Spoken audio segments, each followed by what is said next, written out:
পাহাড় সম প্রত্যাশা ও পরিবর্তনের অঙ্গীকার নিয়ে গত 17 ফেব্রুয়ারি যাত্রা শুরু করা বিএনপি সরকারের প্রথম 100 দিন পূর্ণ হয়েছে। মধুচন্দ্রিমা হিসেবে খ্যাত এই 100 দিনে প্রধানমন্ত্রী তারেক রহমান 1.5 দশকের শাসন ব্যবস্থার জঞ্জাল সরিয়ে জনকল্যাণমুখী দেশ গড়া ও নির্বাচনী ইশতেহার বাস্তবায়নের লক্ষ্যে বেশ কিছু উদ্যোগ গ্রহণ করেছেন, যেগুলোর মধ্যে ভোটের কালি মুছার আগেই ফ্যামিলি ও কৃষক কার্ড চালু, ধর্মীয় সেবকদের সম্মানী ভাতা, কৃষি ঋণ মৌকুফ এবং দেশব্যাপী খাল খনন কর্মসূচি অন্যতম। এর বাইরে পদ্মা ব্যারেজ প্রকল্প অনুমোদন ও বন্ধ কলকারখানা চালু সহ অর্থনীতি চাঙা করতে 60,000 কোটি টাকার তহবিল ঘোষণার মাধ্যমে সরকার অনেক ক্ষেত্রে প্রশংসা কুড়ালেও এখনও নড়বড়ে আইন শৃঙ্খলা পরিস্থিতি। বিশেষ করে ধর্ষণ, হত্যা এবং ছিনতাইয়ের মতো ঘটনাগুলো এখনও সাধারণ মানুষের কাছে অস্বস্তির কারণ হয়ে রয়েছে। এছাড়া কেন্দ্রীয় ব্যাংক সহ বিভিন্ন আর্থিক প্রতিষ্ঠানের প্রধান নিয়োগ এবং দ্রব্যমূল্যের ঊর্ধ্বগতি সহ বেশ কিছু সিদ্ধান্ত নিয়েও আছে সমালোচনা। তবে বৈশ্বিক নানা সংকটের মধ্যে রিজার্ভ না ভেঙে ঋণ পরিশোধ, ডলারের দাম স্থিতিশীল রাখা এবং রেমিটেন্স বৃদ্ধিতে সরকার কিছুটা সাফল্যের মুখ দেখলেও 100 দিনে বিনিয়োগ এবং নতুন কর্মসংস্থান সৃষ্টি সহ অর্থনীতির বেশ কিছু সূচকে উদ্বেগ এখনও কাটেনি বলে মনে করছেন অর্থনীতিবিদরা।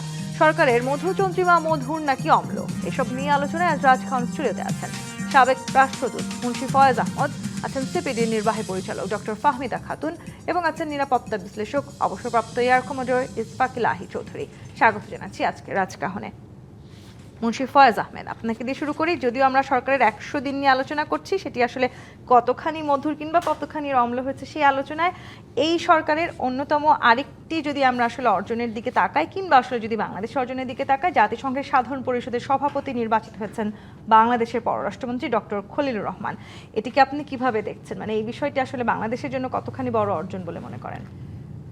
যে কোনো সময় যে কোনো দেশের জন্য তার একজন পররাষ্ট্রমন্ত্রী যদি জাতিসংঘের সাধারণ পরিষদের সভাপতি নির্বাচিত হয়, সেটা একটা নিশ্চিতভাবে সেটা একটা গৌরবের বিষয় এবং সেটা বাংলাদেশের জন্য অবশ্যই একটি গৌরবের বিষয়। এর আগেও একবার বাংলাদেশ জাতিসংঘের সাধারণ পরিষদের সভাপতিত্ব পেয়েছিল, তখন আমাদের খুব নাম করা যে ফরেন মিনিস্টার ছিলেন হুমায়ুন রশিদ চৌধুরী, তিনি তখন হয়েছিলেন আমাদের বাংলাদেশের পক্ষ থেকে সাধারণ পরিষদের সভাপতি। সুতরাং এটা প্রথম এক কথায় উত্তর হচ্ছে যে এটা আমাদের জন্য অত্যন্ত গৌরবের। তবে এখানে কতগুলো জিনিস আমাদের বিষয়ে আলোচনা করার ব্যাপার আছে। সেটা হচ্ছে যে এই পদে থেকে বাংলাদেশের জন্য কতটুকু কী করতে পারবেন আমাদের আমাদের পররাষ্ট্রমন্ত্রী। এই পদটা হচ্ছে যে সবার জন্য, সব দেশের, উনি তো সবার জাতিসংঘের সাধারণ পরিষদের সভাগুলোতে সভাপতিত্ব করবেন, সেখানে কোনো পক্ষ নেওয়ার সুযোগ তার নাই। তবে এই পদে থাকার ফলে তার কাছে সব বিভিন্ন দেশের যত গুরুত্বপূর্ণ ব্যক্তিদের সাথে তার আদান প্রদান হবে, কথাবার্তা হবে, বন্ধুত্ব হবে। তার আগের থেকেই আমরা যদি তার পুরনো ইতিহাস দেখি তাহলে অনেকের সাথে তার আগের থেকেই অনেক পরিচয় আছে। তো সেইগুলো সুযোগ নিয়ে তিনি বাংলাদেশ পক্ষে বিভিন্ন জনকে কথাবার্তা বলতে পারবেন, কখনো কখনো হয়তো কিছু কিছু সুযোগ সুবিধাও আদায় করে নিতে পারবেন। সুতরাং একেবারে যে কোনো নয়, শুধুমাত্র একটা মর্যাদার বিষয়, সম্মানের বিষয় তা নয়, এর থেকে কিছু সুযোগও পাওয়া যাবে। খলিলুর রহমান বলেছেন যে তিনি ইতিহাসের পুনরাবৃত্তি করতে চান। আপনি যেটি বলছিলেন, তিনি কি রাষ্ট্রীয় পদে এখনো পর্যন্ত আছেন, রাষ্ট্রীয় পদ ধরে রেখে জাতিসংঘের এই পদটিতে নিরপেক্ষতা না চাইলেও হয়তো প্রশ্নবিদ্ধ হওয়ার একটা সুযোগ আছে। এই পদটি অর্থাৎ রাষ্ট্রীয় পদটি, বাংলাদেশের পররাষ্ট্রমন্ত্রী পদটি কি তবে তাহলে শূন্য হতে যাচ্ছে? এটা ঠিক, এটা নিয়ে কয়েকদিন ধরে আলাপ আলোচনা হচ্ছে। ছুটিতে থাকবেন উনি এই সময়টা, কারণ তাকে সার্বক্ষণিকভাবে নিউ ইয়র্কে থাকতে হবে। সুতরাং তিনি পররাষ্ট্রমন্ত্রীর দায়িত্ব পালন করতে পারবেন না, সম্ভব না। সুতরাং এই সময় সরকারকে ঠিক করতে হবে যে অন্য কে এই দায়িত্ব পালন করবেন। নিশ্চিতভাবেই খলিলুর রহমান এই সময় দায়িত্বটা ওইভাবে পালন করবেন না, কিন্তু যেহেতু উনি পদ ছেড়ে যাচ্ছেন না, উনি ছুটিতে থাকবেন, সুতরাং তারপরেও তিনি ইচ্ছা করলে হয়তো বিভিন্নভাবে এখানে তার অবদান রাখতে পারবেন, কিন্তু সেটাও একটা সীমিত পরিসরে। তো সুতরাং এটা যেমন বাংলাদেশের জন্য একটা গৌরবের এবং এর মাধ্যমে নতুন কিছু সম্ভাবনা, সুযোগ তৈরি হবে বাংলাদেশের পক্ষে, তার জন্য কাজ করার। কিন্তু তার যে মূল কাজ, পররাষ্ট্রমন্ত্রীর কাজ, সেই কাজটি উনি এই সময় করতে পারবেন না। সুতরাং সরকারকে নিশ্চিতভাবে আরেকজনকে দায়িত্ব দিতে হবে এই কাজটি করার। কে আমরা এখনো পর্যন্ত জানি না, কিন্তু তার জন্য যে একটা কোনো কি বলা যায় ভ্যাকুয়ামের সৃষ্টি হবে এটা মনে করার কোনো কারণ নেই। যে কোনো পদ খালি হলেই সেখানে একজন উপযুক্ত ব্যক্তিকে আবার নিয়োগ দিয়ে কাজ করিয়ে নেবে সরকার, এটাই আমরা আশা করি। যে এবং আপনি যেটি বলছিলেন যে এই পদটির মধ্য দিয়ে আসলে হয়তো বাংলাদেশের জন্য যেমন একটা গৌরব আমরা অর্জন করেছি, তেমনি বাংলাদেশের জন্য আরও কিছু যে জায়গায় আসলে কিছু অর্জন করার একটা সুযোগ সৃষ্টি হয়েছে, সেখানে আসলে বেশ কিছু আন্তর্জাতিক ইস্যুজ আছে, সেই ইস্যুগুলো আসলে এখন অনেকটাই সমাধান হওয়ার একটা সম্ভাবনা তৈরি হলো বলে কি মনে করেন? না, খুব সিরিয়াস কিছু না, এখানে হলো যে ছোট ছোটোভাবে অবদান রাখা যায়। উনি ওখানে থাকবেন, অনেকজনের সাথে দেখা হবে, কথা বলবেন, তার মানেই না সবাই তো যার ওখানে যারা কাজ করেন জাতিসংঘে বা যারা বিভিন্ন সময় কাজের জন্য আসেন ওখানে, তাদের সবারই নিজস্ব ব্রিফ থাকে, তাদের সবারই নিজের দেশের জন্য একটা কমিটমেন্ট থাকে, তাদের সবারই বিভিন্ন দেশ, তাদের দেশের অন্য দেশের সাথে সম্পর্কের ব্যাপার আছে, ইচ্ছা করলে সেগুলো পার হয়ে তারা চলে যেতে পারে। কিন্তু এই সুযোগে যেহেতু তার অনেকের সাথে দেখা সাক্ষাৎ হবে, এই সুযোগে ছোট ছোট কিছু বাংলাদেশের পক্ষে কাজ করতে, কিন্তু বিশাল কিছু করতে পারবেন ওইখানে থেকে বাংলাদেশের পক্ষে, এটা মনে করাটা আমি মনে করি যুক্তিযুক্ত। মনে করছেন যে এই মুহূর্তে সবচেয়ে বড় যে আন্তর্জাতিক সংকটটি বাংলাদেশের জন্য আছে, রোহিঙ্গা সংকট ইস্যু, সেটি আসলে এখন সমাধান হওয়ার পথে কি? উনি এই পদ পেয়েছেন বলে এটা সমাধান হবে এটা মনে করার কোনো কারণ নেই। বরং আমি মনে করি যে এই গত কিছুদিন ধরে উনি তো আগের থেকে আমাদের এই বিষয়ের বিশেষজ্ঞ ছিলেন, কিন্তু গত কয়েক মাসে উনি যখন পররাষ্ট্রমন্ত্রী হিসেবে দায়িত্ব পালন, আমরা কি কোনো অগ্রগতি হতে দেখেছি এই বিষয়ে? দেখি নাই তো। ওনার তো সেই সময়ও তো সুযোগ ছিল কিছু করার। সুতরাং এটা ডিপেন্ড করে যে তিনি কিসের উপরে গুরুত্ব দেন, সরকার কি করতে। উনি ওখানে আর সরকারের প্রতিনিধি নন, তার মানে উনি এখন তার দায়িত্বই না এটা। এখানে করতে চাইলে উনি করতে পারবেন কিছু, কিন্তু সিরিয়াসলি কিছু করতে হলে সেটা আমাদের সরকারের পক্ষ থেকে যে দায়িত্বপ্রাপ্ত কেউ হতে হবে, এবং আমি আশা করব যে সরকার এমন কাউকে দায়িত্ব দিবেন পররাষ্ট্রমন্ত্রীর কাজ করার, যে এই কাজগুলো ভালো করে করতে পারবে, এবং যদি প্রয়োজন মনে করেন তাহলে এই রোহিঙ্গা ইস্যুর বিষয়ে একটা আলাদা এক ব্যক্তিকে, পৃথক কোনো ব্যক্তিকে হয়তো দায়িত্ব দিতে পারে। ডক্টর ফাহমিদা খাতুন, 100 দিনে ফিরে আসতে চাই। মার্কিন প্রেসিডেন্ট ফ্রাঙ্কলিন রুজভেল্ট মূলত এই ফার্স্ট 100 ডেইজের যে ধারণাটি, সেটি তিনি তার সময় থেকে জনপ্রিয় হয় এবং তিনি মহামন্দা মোকাবেলার জন্য একটি রাজনৈতিক মানদণ্ড তৈরি করেছিলেন। তারপর থেকে আমরা মূলত দেখি যে এই প্রথম 100 দিনকে নতুন সরকারের জন্য এক ধরনের দিক নির্দেশনার সময় হিসেবে দেখা হয়। বাংলাদেশের প্রেক্ষাপটেও এই 100 দিন যথেষ্ট গুরুত্বপূর্ণ এবং মধুচন্দ্রিমা বলা হয় এই 100 দিনকে। এই মধুচন্দ্রিমা তো শেষ হলো, এখন আসলে যে প্রেক্ষাপটে বাংলাদেশ দাঁড়িয়ে আছে, যে অর্থনৈতিক চাপের মধ্যে আসলে সাধারণ মানুষকে একটা নতুন সরকারের পেতে হয়েছে, সেই সময়টাতে আবার আমাদের কাঁধে যে ঋণের বোঝা, যেটি আসলে আমি শিরোনাম দিয়ে শুরু করছিলাম, 3 মাসেই দেশে ব্যাংক খাতে খেলাপি ঋণ বেড়েছে 19,273 কোটি টাকা। কি অবস্থায় আছে আসলে বাংলাদেশের অর্থনীতি এখন? ধন্যবাদ। কি অবস্থায় আছে এটা বলার আগে কি অবস্থায় ছিল অলরেডি সেটাই আসলে আপনি কিছুটা টাচ করেছেন, যে অর্থনীতি নানামুখী চ্যালেঞ্জের মুখে রয়েছে, এবং আসলে বলতে গেলে একটা আমার মনে হয় যে বিগত দশকগুলোর মধ্যে বাংলাদেশের ইতিহাসে একটা সবচেয়ে খারাপ অবস্থার মধ্যেই, কারণ চ্যালেঞ্জগুলো বহুমাত্রিক এবং এটার উৎসও বহুমাত্রিক। কারণ একটা তো হয়েছে যে বিগত পতিত সরকারের সময়ের যে অর্থনৈতিক অগ্রগতির একটা চিত্র ছিল, তারপরে কিভাবে অর্থনৈতিক সুশাসনটাকে দুর্বল থেকে দুর্বলতর হওয়ার ফলে অর্থনীতির সূচকগুলো এমনভাবে নেমে গেছিল যে অর্থনীতির যে সামষ্টিক অর্থনীতির যে স্থিতিশীলতা সেটা কিন্তু একটা ভঙ্গুর অবস্থায় ছিল। তারপরে এর মধ্যেই আবার বিশ্বে যুদ্ধ লাগলো, কোভিড আসলো, এর আগের থেকে কোভিডের পরে হচ্ছে ইউক্রেন যুদ্ধ, এবং এই যে নির্বাচনের পরে এই বর্তমান সরকার যখন আসে তার কয়েক সপ্তাহের মধ্যে আবার মধ্যপ্রাচ্যে সংকট সৃষ্টি হলো। তো আগে থেকেই দুর্বল সামষ্টিক অর্থনৈতিক ভিত্তি এবং নতুন করে বৈশ্বিক চ্যালেঞ্জ, এইটার ফলে একটা চরম একটা সংকটময় অবস্থা আমি বলবো এই যে কোনো সরকারের জন্যই। তো এখন 100 দিন কোনো একটা সরকারের জন্য কোনো সময় না আসলে। তো এই 100 দিনে যেটা করা যায় সেটা হচ্ছে যে কিছু কিছু কার্যক্রম শুরু করা যায়, এবং সেই ক্ষেত্রে আপনি যদি দেখেন যে আপনি মানদণ্ডটা কি ধরবেন, মানদণ্ডটা ধরবেন যে কি অবস্থায় অর্থনীতিটা তারা পেয়েছে এবং তারা কি ধরনের প্রতিশ্রুতি দিয়েছিল। সেই প্রতিশ্রুতিগুলো তাদের নির্বাচনী ইশতেহারে ছিল। সেখানে স্বল্পমেয়াদী, মধ্যমেয়াদী, দীর্ঘমেয়াদী বিভিন্ন ধরনের লক্ষ্যমাত্রা আছে। অর্থনৈতিক প্রবৃদ্ধি কী হবে, বিনিয়োগ কতখানি হবে, কর আদায় কতখানি হবে, অর্থনীতির আকার কতখানি হবে, জিডিপির আকার কতখানি হবে, কতগুলো কর্মসংস্থান সৃষ্টি হবে, এরকম অনেক ধরনের প্রতিশ্রুতি, লক্ষ্যমাত্রা দেওয়া আছে। তারপরে হচ্ছে সামাজিক নিরাপত্তা বেষ্টনী, যেটা সেইখানে বিরাট একটা বিনিয়োগ কিংবা ইনভেস্টমেন্ট, সরকারি পাবলিক খরচ আর কি, পাবলিক এক্সপেন্ডিচার করা হবে, যেটাকে ফ্যামিলি কার্ড এবং কৃষক কার্ড ইত্যাদি, যেগুলো সরকারের এখন একটা সিগনেচার প্রকল্পের মতো হয়ে গেছে, সিগনেচার কর্মকাণ্ড, সেই ধরনের প্রতিশ্রুতি ছিল। এখন সেগুলো যদি আমি দু একটা দেখি যে কতখানি অগ্রগতি হয়েছে, যদিও 100 দিন কোনো বিষয় সময় না, তারপরেও যেগুলোতে খুব তাড়াতাড়ি তারা মুভ করেছে সেটা হচ্ছে যে ফ্যামিলি কার্ড ইতিমধ্যেই কিন্তু 50,000-এর উপরে পরিবারকে দেওয়া হয়েছে। তারপরে কৃষক কার্ড 20,000-এর উপরে পরিবারকে দেওয়া হয়েছে। তো এগুলো খুব দ্রুত তারা করছে। এই জায়গাটি থেকে আপনি মনে করছেন এটি তারা ইশতেহারে বলেছিল, এবং এটি আমরা শুরুতেও বলছিলাম যে ভোটের কালি মোছার আগেই তারা এই জিনিসগুলোকে বাস্তবায়ন করেছে। একদম।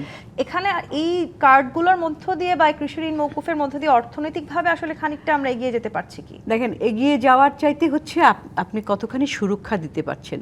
যারা এই যে 3.5 বছরের মতো সময় হয়ে গেছে উচ্চ মূল্যস্ফীতি, এই উচ্চ মূল্যস্ফীতির কষাঘাতে মধ্যবিত্ত, নিম্নবিত্ত, দরিদ্র তারা একেবারে জর্জরিত, এবং তাদের পারচেজিং পাওয়ার অর্থাৎ ক্রয় ক্ষমতা এটার অবক্ষয় হয়েছে। কারণ মূল্যস্ফীতি বেড়েছে কিন্তু আপনার মজুরি বাড়েনি, সেটা কিন্তু একদম স্থবির অবস্থায়। তো এই মজুরির উপরে তো যাদের সঞ্চয় ছিল তারা সঞ্চয় খেয়েছে, কিন্তু তারপরে কি করবে? তখন তারা তাদের জীবনযাত্রার মধ্যে একটা কম্প্রোমাইজ করেছে, কোনটাকে বাদ দিবে, কোনটাকে এইরকম করে। তো সেই জন্য এই যে যারা এই ফ্যামিলি কার্ডটা, তাদের জন্য যারা একেবারেই হতদরিদ্র, একেবারেই তাদের ডিসেন্ট একটা জীবনযাত্রা পরিচালনা করতে যে হিমশিম খেতে হচ্ছে, তাদের জন্য একটা বিরাট সাপোর্ট তো বটে। এই জায়গাটিতে আমি আসবো আপনার কাছে আবারও। আমি একটু এয়ার কমান্ডার ইশফাক ইলাহি চৌধুরী আপনার কাছে আসি। এই 100 দিনের কথা যখন আমরা বলছি, একটা দীর্ঘ রাজনৈতিক পট পরিবর্তনের মধ্য দিয়ে এই সরকার দায়িত্ব গ্রহণ করেছে, এবং এই সময়টাতে যে রাজনৈতিক অস্থিরতা কিংবা নিরাপত্তার কথা যদি আমি বলি, আইন শৃঙ্খলা পরিস্থিতির কথা যদি আমি বলি, সেখানে সাধারণভাবেই নতুন এই সরকারটির কাছে রাষ্ট্রের জনগণের একটা দৃশ্যমান পরিবর্তন তারা আশা করেছিল। এই 100 দিনে তো এই নিরাপত্তার জায়গাটুকু, আইন শৃঙ্খলা পরিস্থিতি মূল অগ্রাধিকারে পাওয়া জায়গায় থাকবার কথা ছিল, সেটি কি আপনি দেখেছেন? অগ্রাধিকার আমি বলবো যে তারা দিয়েছে, কিন্তু যেটা আমি সবাই স্বীকার করবেন যে অত্যন্ত আইন শৃঙ্খলা পরিস্থিতির একটা ভীষণ অবনতি হয়েছিল, সেখান থেকে তারা উত্তরণের চেষ্টা করছেন। যেমন ধরুন আপনার মব সন্ত্রাস, এটা কিন্তু আমাদের জুলাই বিপ্লবের অনেক অর্জনের মধ্যে একটা বিরাট প্রশ্নবোধক চিহ্ন এসেছে, যে মব সন্ত্রাস আগে আমরা দেখিনি এই ধরনের। এবং সেটা কিন্তু বলা হয়েছিল যে অফিসিয়ালি বলা হয়েছে এটা প্রেশার গ্রুপ, কিন্তু আইন নিজের হাতে তুলে নেওয়ার যে প্রবণতা এবং এই ধরনের ইভেন মব লিঞ্চিং, আজকেও ডেইলি স্টারের একদম মেইন এডিটোরিয়ালে ছিল, এগুলো একটা বিরাট মানে চ্যালেঞ্জ হিসাবে আমাদের সরকারের সামনে এসেছে। এবং এই যে ধর্ষণ এবং অনেক ধরনের নির্মম হত্যাকাণ্ড, এগুলো কিন্তু শুধুমাত্র আইন শৃঙ্খলার ব্যবস্থা নয়, যে সামাজিক একটা অবক্ষয়, সেটারও একটা চিহ্ন ছিল। তো আজকে যেমন ধরুন যে আপনার হেডলাইনেই দিলেন যে রামিসার বিচার শুরু হয়ে গেছে, আজকে 18 জনের সাক্ষী নেওয়া হয়েছে, হয়তো কয়েকদিনের মধ্যে এটার একটা পাওয়া যাবে। কিন্তু এই ধরনের তো অনেক আপনার ধর্ষণ এবং ধর্ষণের পরে হত্যা, এ ধরনের বলাৎকার, এগুলো কেস তো পড়ে আছে শত গত কয়েক বছরে, এবং গত 1.5-2 বছরে এটা আরও বেড়েছে। এবং এগুলো রিপোর্টিং হয়েছে, যেগুলো রিপোর্টিং হয়েছে তার অর্থ হচ্ছে অনেকগুলো রিপোর্টিং হয়নি। এগুলোর যে বিচারহীনতার যে একটা সংস্কৃতি আমাদের দেশে গড়ে উঠেছে, এটা থেকে বেরিয়ে আসা অনেক কঠিন হবে। তবে আমি বলবো যে আইনের মাধ্যমে কিন্তু বিচারটা হতে হবে। দ্রুত বিচার করতে গিয়ে আবার যেন আইনের ব্যত্যয় না হয়। যেমন আজকে একজন বিরোধী দলীয় নেতা বলেছেন যে রামিসার পক্ষে যেন কোনো উকিল না মানে ওই হত্যাকারীর পক্ষে কেন উকিল যেন না দাঁড়ায়। কিন্তু উকিল কিন্তু দাঁড়াতে হবে। আমাদের আইন বলে যে যে কোনো ধরনের অপরাধে তার আত্মপক্ষ সমর্থনের সুযোগ দিতে হবে। কিন্তু যেমন জাস্টিস আমরা বলি না, justice delayed is justice denied, এবং justice hurried is justice buried. তো জাস্টিস হারি করতে গিয়ে যেন জাস্টিস ভ্যারিড না হয় সেটাও আমাদের দেখতে হবে। সো আরেকটা জিনিস এই যে যেটা হওয়া হচ্ছে, কিন্তু I am not very happy with it, র্যাবের একটা বিরাট ইয়েই ছিল যে র্যাবের যে বিচার বহির্ভূত হত্যাকাণ্ড যেটা ঘটে আসছিল প্রায় 1 যুগ ধরে, এবং প্রথম দিকে বলা হচ্ছিল জনগণ তো খুশি আছে, কিন্তু সেটি আমি তখনও বারবার বলেছি, লিখেছিও এটা নিয়ে, যে এইটাও কিন্তু সামাজিক অবক্ষয়ের একটা বিরাট চিহ্ন ছিল।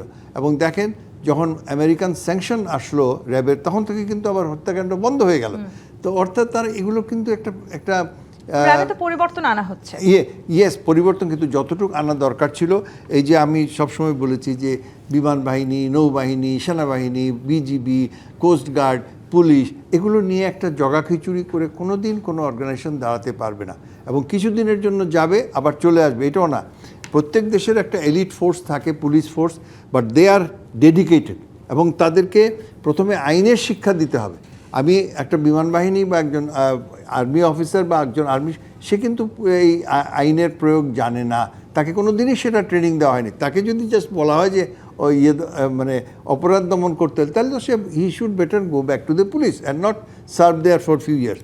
এই জিনিসটা কিন্তু এখনও প্রসেসে আছে। আমি আশা করব যে সরকার এই এলিট ফোর্স যেটা থাকবে সেটাকে একদম সম্পূর্ণভাবে প্রফেশনাল এবং আইনের মাধ্যমে তারা কাজ করবে, বাট মানে তাদেরকে ব্যবহার করতে হবে আইনের ইয়ের মাধ্যমে। এবং পুলিশের ব্যাপারেও দেখুন আপনার এই যে ইন্টারিম সরকারের সময় ড্রেস পরিবর্তন হলো, কয়েকশো কোটি টাকা ওখানে গেল, কিন্তু পুলিশ বাহিনী তারাই বলছে এবং জনগণও বলছে যে এটা এটা এটা এটা একদম অপচয়, এবং এতে পুলিশের কোনো মানের উন্নয়ন হয় নাই। কিন্তু যেটা দরকার পুলিশের, এই উন্নয়নটাও আসলে এই 3 মাসেই হওয়া সম্ভব ছিল কিনা সেটিও তো না একটা না, প্রশ্ন। But it must start. You see, এই যে এখন যেমন এমনকি মাননীয় প্রধানমন্ত্রীও বলছেন যে পুলিশকে রাজনৈতিক উদ্দেশ্যে ব্যবহার করা হবে না।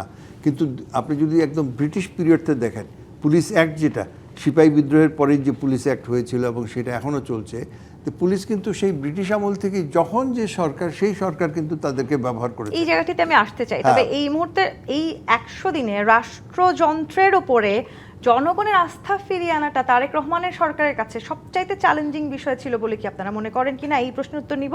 একটি বিরতি নিতে হবে। জি25 ইস্পাত নিবেদিত রাজকাহন থেকে বিরতি নিয়ে ফিরছি, সাথেই থাকুন।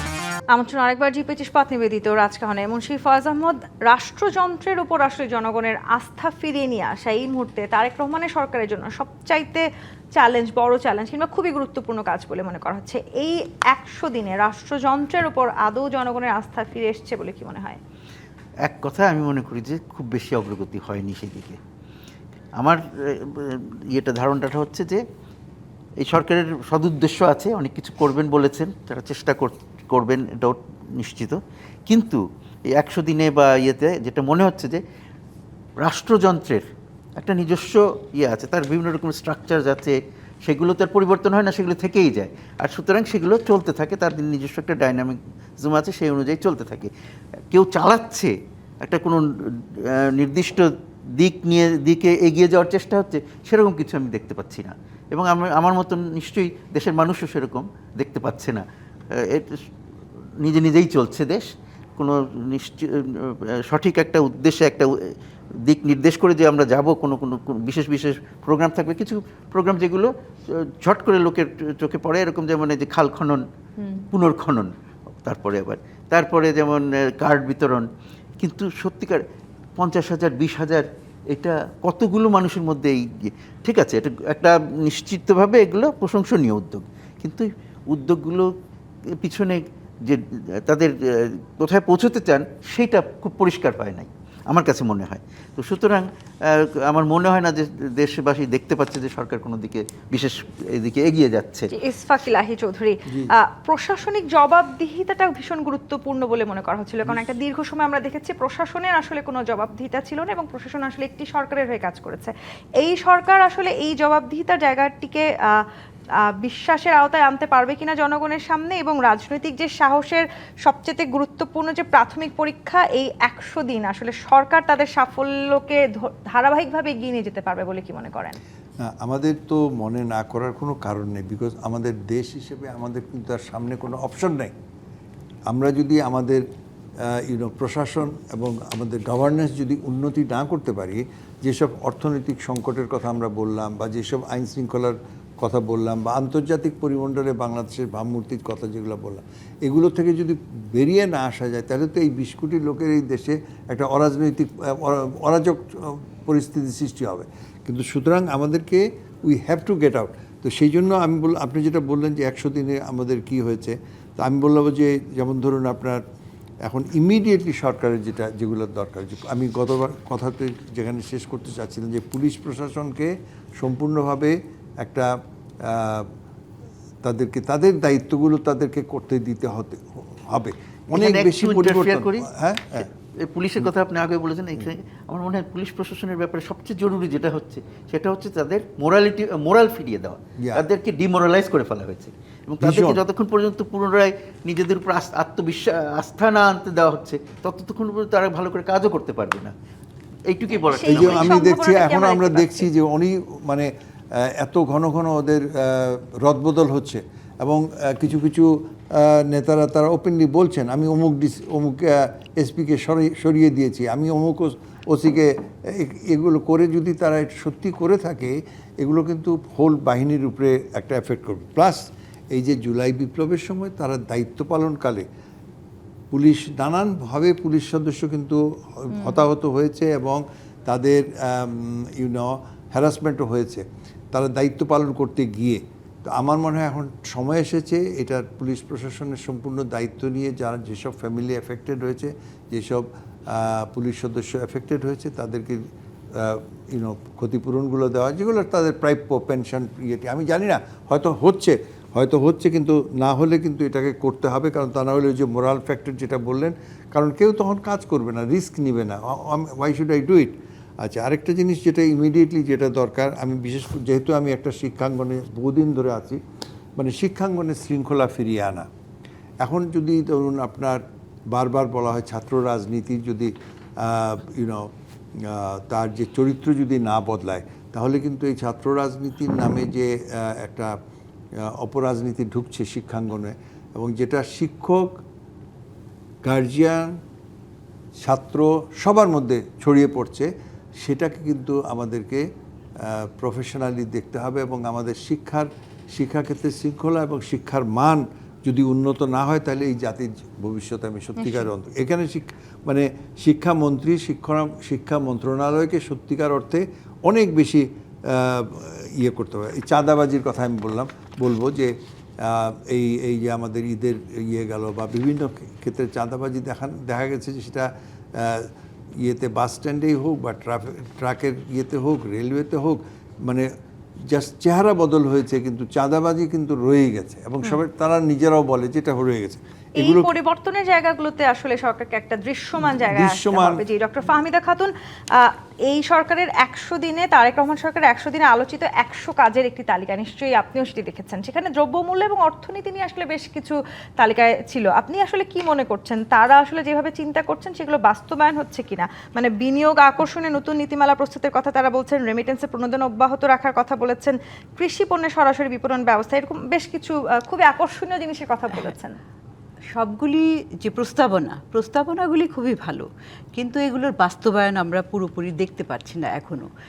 বলতে পারেন যে বিনিয়োগ তো একদিনে আসে না, কিন্তু যেটা দরকার সেটা বিনিয়োগই বলি, কর্মসংস্থানের কথাই বলি, কিংবা আর্থিক খাতের কথাই বলি, সেখানে যেটা দরকার, এমনকি কর ব্যবস্থাপনার কথা বলি, যেটা দরকার সেটা হচ্ছে সংস্কারটা একদম কী করতে হবে, এটা কিন্তু নতুন করে আবিষ্কার করতে হবে না, এটা তারাও জানেন। তো শুরুর থেকেই এই সংস্কার প্রক্রিয়াটা শুরু করা দরকার ছিল। যেমন ধরেন কর ব্যবস্থাপনার ক্ষেত্রে অন্তর্বর্তীকালীন সময়ের আমরা দেখেছি যে জাতীয় রাজস্ব বোর্ডকে আলাদা করা, যে কর প্রশাসন এবং কর আদায় দুটো ভাগ করা, প্রথম পদক্ষেপ এটার সংস্কারের, সেটা কিন্তু এখনও পুরোপুরি নামে মাত্র বিভক্ত হয়েছে, কিন্তু এটার পুরো সংস্কার প্রক্রিয়াটার মধ্যে তো ঢুকেনি এটা। তারপরে হচ্ছে এটার অটোমেশন, এটার মানব সম্পদের দক্ষতা বৃদ্ধি, এইরকম নানান ধরনের সংস্কার। বিনিয়োগের জন্য, বিনিয়োগ আকর্ষণের জন্য আমি যতই বলি বিনিয়োগ বান্ধব পরিবেশ সৃষ্টি করব, সৃষ্টিটা করতে হবে তো কার্যক্রমের মাধ্যমে। এখানে যে বাধাগুলি, কিছু কাঠামোগত বাধা বছরের পর বছর ধরে আছে, যেমন ধরেন অবকাঠামোগত বাধা, রাস্তাঘাট, পোর্ট, বিদ্যুৎ জ্বালানির একটা ব্যবস্থা করা, তারপরে হচ্ছে সেখানে মানে প্রযুক্তি, মানব সম্পদের দক্ষতা, এবং সবচেয়ে হচ্ছে আমলাতান্ত্রিক জটিলতা এবং দুর্নীতি।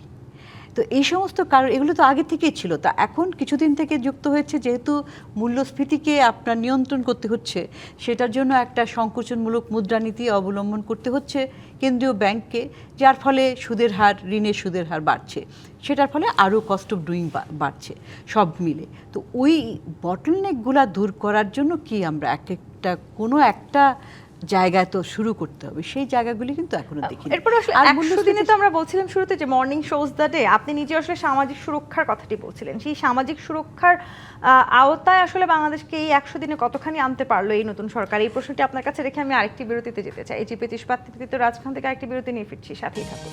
জিপি ইস্পাত নিবেদিত রাজখান দেখছেন, ডক্টর ফাহমিদা খাতুন। প্রশ্ন রেখে বিরতিতে গিয়েছিলাম, এই 100 দিনের সামাজিক সুরক্ষার আওতায় আনার জন্য সরকারের আসলে যে প্রচেষ্টাগুলোকে আমরা দেখেছি, সেগুলো বেশ প্রশংসিত হয়েছে, আবার নানান রকমের সমালোচনাও আছে, বিশেষ করে কার্ডগুলোকে ঘিরে। আসলে সেগুলো আসলে সত্যিকার অর্থেই যাদের প্রয়োজন তারা পাচ্ছেন, নাকি দলীয় নেতাকর্মীরা পাচ্ছেন? এই জায়গাটি একটু আপনার কাছে জানতে চাই। হ্যাঁ, এটা তো একটা আমাদের চিরাচরিত সমস্যা যে সামাজিক সুরক্ষা কর্মসূচিগুলির মধ্যে বেনিফিশিয়ারি সিলেকশন একটা সমস্যা, এক্সক্লুশন এবং ইনক্লুশন এরর। যারা দরকার যাদের, তারা পায় না, এবং যাদের দরকার নাই তারা আছে। এবং সেখানে স্থানীয় যারা প্রশাসনের মধ্যে জড়িত তাদের, কিংবা গ্রামের যারা চেয়ারম্যান কিংবা ওখানকার এমপি, এই সমস্ত ধরে তারা আগে পেতেন। তো এখন এই ফ্যামিলি কার্ডেও এই ধরনের সমস্যা থাকবে কিনা, এটা নিয়েই তো অনেক আলোচনা হয়েছে। তো সরকার বলেছে যে তারা এই ধরনের কোনো সুযোগ রাখবে না, কিন্তু সুযোগ যে রাখবে না সেটার পদক্ষেপ, এখানে কার্ড দেওয়া হবে, ডিজিটাল পদ্ধতি হবে, সবই ভালো কথা, কিন্তু যারা আসলে আমাদের একটা সত্যিকারের ডেটাবেস, একটা ট্রান্সপারেন্ট ডেটাবেস দরকার, যেটা সত্যিকারভাবেই চিহ্নিত করবে যে কারা এটার মধ্যে অন্তর্ভুক্ত হবে। তারপরে হচ্ছে ডিস্ট্রিবিউশন, যে যাদের দরকার তাদের হাতে যাচ্ছে কিনা। তো এগুলো যদি না করা যায় তাহলে কিন্তু এটা অর্থটার অপচয় হয়। আগেও যেমন 500-600 টাকা অ্যালাউন্স ছিল, সেটার মধ্যে অর্ধেক যে দুস্থ নারী যারা 300 টাকা পেত, 200 টাকা বিভিন্ন জনকে দিয়ে আসলে টাকাটা অন্য জায়গায় চলে যায়। সুতরাং আসলে আমি ফ্যামিলি কার্ড না, শুধু অন্যান্য ক্ষেত্রেও তো এখন সামনে ধরুন বাজেট আসছে, এই সরকারের এই 100 দিনের কার্যক্রমের মধ্যে কিন্তু বাজেটটাও প্রস্তুত করাটাও একটা কিন্তু তাদের কাজ। সেটাও আসলে এই সরকারের জন্য ঠিক যেই অর্থনৈতিক জায়গাটিতে আমরা দাঁড়িয়ে আছি, আরেকটা বড় চ্যালেঞ্জ কিনা, মানে এই নতুন সরকারের জন্য এটা বিশাল বড় একটা কর্মসূচি। অবশ্যই তো, কারণ আপনার যে এই সরকার ফেব্রুয়ারি মাসে এসেছে, তো আগের অর্থ বছরের প্রায় শেষ দিকে এসেছে, সেই অর্থ বছরের অর্জন কিংবা ব্যর্থতা সবই সেটার মাথায়। এবং তারপরে বললাম যে নতুন একটা বৈশ্বিক চ্যালেঞ্জ এসেছে, তো সেই প্রেক্ষিতে মূল্যস্ফীতির মধ্যেই আবার জ্বালানির মূল্য বাড়াতে হয়েছে। তো এই সমস্ত চাপের কারণে নতুন করে যে বাজেট তৈরি করবে, সেটার তো একটা বিরাট চ্যালেঞ্জের বিষয়। অর্থনীতির যে ধাক্কা, সেটি আসলে আমরা সামলে উঠতে পারবো কিনা এটা তো বলা যায় না, কারণ আমরা জ্বালানির জন্য আমদানির উপর প্রায় সম্পূর্ণভাবে নির্ভরশীল। তো আমাদের তো নিজস্ব কোনো জ্বালানির উৎস নাই, এবং সেটাও কিন্তু আমরা এতদিনে তৈরি করিনি উৎস থেকে। আমরা গ্যাস এক্সপ্লোরেশন করার সুযোগ যেটা ছিল, সেখানে কোনো বিনিয়োগ করিনি, কারণ এখানে একটা গোষ্ঠীকেই সুবিধা দেওয়ার জন্য আপনার যে উচ্চ মূল্যে এলএনজি আমদানি করা হয়েছে, সেটা খুব সুবিধা। তো আবার অন্যদিকে কি উচ্চ মূল্যে আমদানি করে দেশের মধ্যে আবার সেটা কম দামে বিক্রি করা হয়েছে, যেহেতু আমাদের একটা, কারণ একটা ভর্তুকির দেওয়ার একটা প্রচেষ্টা সরকারের থাকে, যে কারণ জ্বালানি তেলটা তো, জ্বালানির ব্যবহারটা তো আসলে সবারই, ব্যক্তি খাত থেকে শুরু করে আপনার এই হাউসহোল্ড লেভেলে, শিল্পায় ক্ষেত্রে, সব ক্ষেত্রে। সুতরাং সেইটা আবার একটা, এই যে ভর্তুকির একটা বোঝা এই খাতের উপরে, এবং আগামী বাজেটে এই খাতের উপরে বিরাট একটা ভর্তুকি এই বোঝা 100 দিনে আসছে। আরেকটি বিষয় যদি আমি একটু আপনাকে প্রশ্ন করি, ভীষণ আলোচিত ছিল, সেটা হচ্ছে ব্যাংকিং খাত। ব্যাংকিং খাত নিয়ে আসলে অনেক চড়াই উতরে আমরা পার হতে দেখেছি এই নতুন সরকারকে, এবং বাংলাদেশ ব্যাংকের গভর্নর নিয়োগ থেকে শুরু করে ব্যাংকগুলো আসলে ব্যাংকগুলোতে যখনই আমরা দেখেছি কোনো রদবদল হয়েছে, সবকিছু নিয়ে একটা আলোচনা সমালোচনার সৃষ্টি হয়েছে। দেখেন, ব্যাংকিং খাতটা এমন একটা খারাপ অবস্থার মধ্যে ছিল এবং এখনও আছে, সেই জঞ্জালটা পরিষ্কার করতে অনেক সময় লাগবে। এখন ব্যক্তি যেই আসুক না কেন, সেখানে যদি আপনার নিয়ম শৃঙ্খলাগুলো, নীতিমালাগুলো সঠিকভাবে পরিপালন করা হয়, তাহলে কিন্তু কোনো সমস্যা থাকার কথা না। কারণ এখানে তো আইনের কোনো অভাব নাই, এখানে রুলস রেগুলেশনের কোনো অভাব নাই, আমাদের সেগুলো সবই আছে। তো এটা হচ্ছে বাস্তবায়নের বিষয়, এবং বাস্তবায়ন করাটাও আবার হচ্ছে রাজনৈতিক সদিচ্ছার উপরে। কারণ আমাদের কি দেখা যায় যে অর্থনীতিটাকে তো রাজনীতি থেকে আলাদা করা যায় না একেবারে ওতপ্রোতভাবে, এটা রাজনৈতিক অর্থনীতির একটা মানে চক্রে, এবং সেটা সবসময়ই হয়।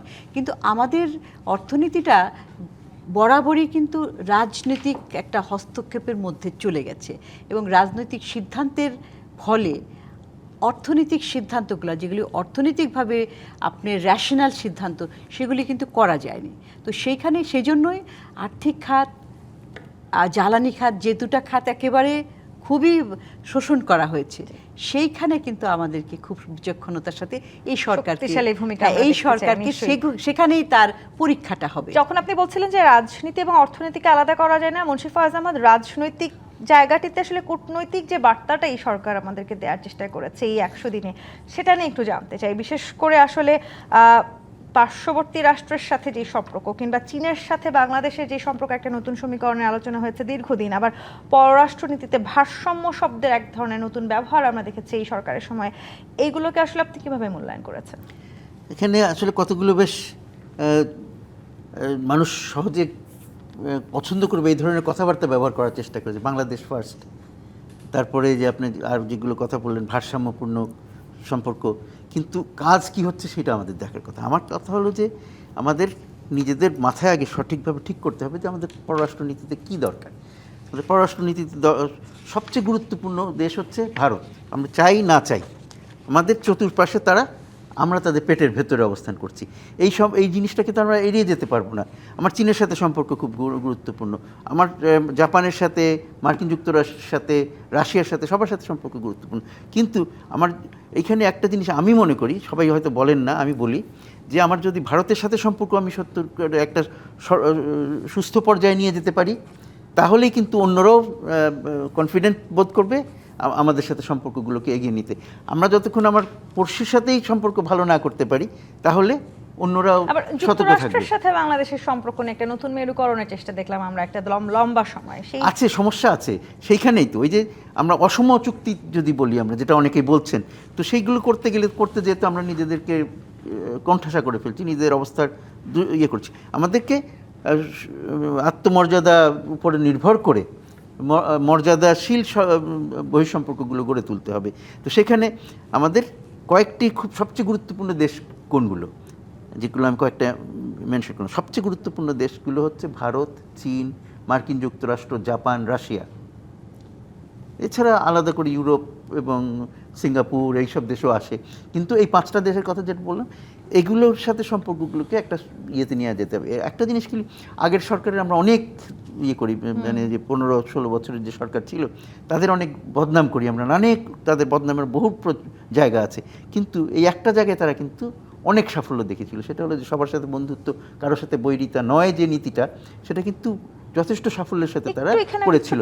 সেই জিনিসটা আমাদেরকে খেয়াল করতে হবে। যে পুরনো রাজনীতি পুনরাবৃত্তি দেখতে পাচ্ছি আমরা, নাকি আসলে নতুন ধারায় রাজনীতিকে এগিয়ে যেতে দেখছি? একটা জিনিস কি, আমাদের পররাষ্ট্র সম্পর্কগুলো কিন্তু প্রতিদিন পাল্টায় না। বিদেশ সম্পর্কটা, আমাদের রাজনীতি, অভ্যন্তরীণ রাজনীতি পাল্টাবে, বারবার পাল্টাতে পারে, কিন্তু পররাষ্ট্রনীতি সহজে পাল্টায় না, কারণ আমাদের জাতীয় স্বার্থটা তো আর পাল্টায় না। নিশ্চয়ই জাতীয় তো সেই জন্য স্বার্থে সেইখানে তার মানে আমাদের সেই সরকারও কাজটি থাকছে। সঠিকভাবে করতে হবে, সবার সাথে সুসম্পর্ক রাখার চেষ্টা করতে হবে, এবং আমরা যদি প্রতিবেশীর সাথে আমাদের সম্পর্কটাকে ঠিক না করতে পারি, অন্যরাও আমাদেরকে বিশ্বাস করবে না। ইসফাক ইলাহি চৌধুরী, এই 100 দিনে বেশ কিছু বিষয় নিয়ে ভীষণ আলোচনা হয়েছে। সেই জায়গাগুলো নিয়ে যদি আমি একটু করে ছোট করে বলি, প্রধানমন্ত্রীর প্রটোকল কমানোর যে উদ্যোগ, সেটি ভীষণ আলোচিত ছিল। তিনি একেবারে, প্রধানমন্ত্রীরা দীর্ঘদিন আসলে বাংলাদেশে যে প্রটোকল টহল নিয়ে ঘুরে বেরিয়েছেন, তিনি সেখান থেকে বেরিয়ে আসার চেষ্টা করেছেন। নতুন বাংলাদেশের স্লোগানটাকে জনপ্রিয় করার একটা প্রচেষ্টা আমরা দেখেছি। সংস্কার বনাম প্রতিশোধ শব্দটি দেখতে পেয়েছি আমরা। জুলাই অভ্যুত্থানের চেতনা নিয়ে নানান রকমের বক্তব্য দেখেছি আমরা। এই জায়গাটিতে একটু জানতে চাই, এই 100 দিন তো মূলত সরকার ইচ্ছাশক্তি প্রদর্শনের সময়, কেমন ইচ্ছাশক্তি দেখলেন আপনি সরকারের? না, ওই আবার ওই ফ্যামিলি কার্ডের মতো বা ইয়ের মতো যে এগুলা মানে দে ক্যান সেল, ওকে, মানে পপুলারিটির জন্য এগুলো হয়, কিন্তু সেটা কতদূর বাস্তবায়ন হবে। আমাদের এরশাদ সাহেবও একবার সাইকেল করে অফিসে গিয়েছিলেন, কিন্তু তখনই আমরা দেখেছি এসএসএফের বহর বাড়তে বাড়তে এখন উনি সেদিন পেপারে দেখলাম যে প্রধানমন্ত্রী উনি বাসে করে বগুড়া যাচ্ছেন, কিন্তু দেখাচ্ছেন যে উনি বাসে করে যাচ্ছেন, কিন্তু এর ফলে আগে যেতেন হেলিকপ্টারে, তো ঢাকা আর বগুড়া ধরেন ইনভলভ হতো। এখন তো যখন রোড দিয়ে যাচ্ছে সমস্ত 10-12টা জেলার পুলিশ এবং প্রোটোকল ইনভলভ হয়ে যাচ্ছে এবং জনগণের মধ্যে একটা হচ্ছে। তো এগুলো দেয়ার আর মেনি আসপেক্টস, এবং উনি যতই বলেন না কেন যে রাস্তায় পাহারা থাকবে না, থাকবে না, কিন্তু থাকবে, কারণ যার যার ডিউটিস তারা পালন করেই যাবে, হয়তো সম্মুখেই হোক আর আড়ালে হোক। এগুলোর থেকে বড় ইম্পর্টেন্ট জিনিস যেগুলো বলছি, যেটাতে সরকার ইমিডিয়েটলি নজর দেওয়া উচিত, এই যে আমি পুলিশ প্রশাসনের কথা বললাম, আমি যদি খালি আইন শৃঙ্খলার মধ্যে আসি, তো এখন দেখুন আপনার গত কিছুদিন ধরে ধীরে ধীরে কিন্তু বাংলাদেশে ধর্মীয় উগ্রবাদ, ধর্মীয় সহিংসতা এগুলো বেড়েই চলেছে। এবং গত ইন্টারিম সরকারের সময় দেখেছি প্রথমবার মতো যে শত শত দরগা আক্রমণ হয়েছে, লাশ বের করে পুড়িয়ে ফেলা হয়েছে, যেগুলো বাংলাদেশে অতীতে আমরা কখনো দেখি নাই। এবং অতি সম্প্রতি দেখুন আপনার ব্রাহ্মণবাড়িয়ায় যে ঘটনাটা ঘটলো, এটা কিন্তু, এবং প্রশাসন সেখানে নীরব ভূমিকা, বরঞ্চ তারা ওদের পক্ষেই গেল যারা এইগুলোকে ডিস্টার্ব করতে চেষ্টা করছিল। যে সিনেমাটা নিয়ে হচ্ছে, আমি নিজেও সেই সিনেমা দেখেছি। আজকে ঢাকা শহরের অনেকগুলো সিনেপ্লেক্সে গত প্রায় 2 মাস 2.5 মাস ধরে এই বনলতা এক্সপ্রেস চলছে, কোনো দিন তো কোনো অসুবিধা হয়নি। সেটা কেন ব্রাহ্মণবাড়িয়ায় চলতে পারবে না? কিন্তু সেখানে কেন বাধা আসবে? ওটা কি বাংলাদেশের বাইরে? শুধু এই সিনেমা নয়, মানে সংস্কৃতির বিভিন্ন অঙ্গনে আমরা বারবার দেখেছি, সেটা লালন হতে পারে, সেটা ব্যান্ড সঙ্গীত হতে পারে, সেটা এমনকি নর্মাল একটা স্কুলের ফাংশন হতে পারে, সেখানে এই যে তথাকথিত তৌহিদি জনতা নাম করে যেসব হচ্ছে সেগুলো কিন্তু এখনো চলছে, এবং এখানে কঠোর হস্তে সরকার। ছোট করে একটু জানতে চাই, দীর্ঘদিন পর আসলে আমরা একটু স্বস্তির পরিবেশ পেতে যাচ্ছি কিনা, একদম ছোট করে। মানুষ তো চায় স্বস্তির পরিবেশ, কিন্তু আমি আমরা যেগুলো কথা বললাম, এগুলো যদি না হয় তাহলে কিন্তু স্বস্তির পরিবেশ ফেরত আসবে না। প্রত্যাশাগুলোকে বাস্তবায়ন হতে দেখতে চাই। Munshi Foyez Ahmed, doctor Fahmida Khatun, air commodore অবসরপ্রাপ্ত ইসফাক ইলাহি চৌধুরী, অসংখ্য ধন্যবাদ আজকে রাজকাহনে আমাদেরকে সময় দেওয়ার জন্য। আপনাদেরকেও ধন্যবাদ। আজকের মতো বিদায় নিচ্ছি। জি পেটিশ পাত নিবেদিত রাজকাহন থেকে ফিরবো আগামীকাল রাত 10টায় নতুন রাজকাহন নিয়ে। ডিবিসির সঙ্গে থাকুন।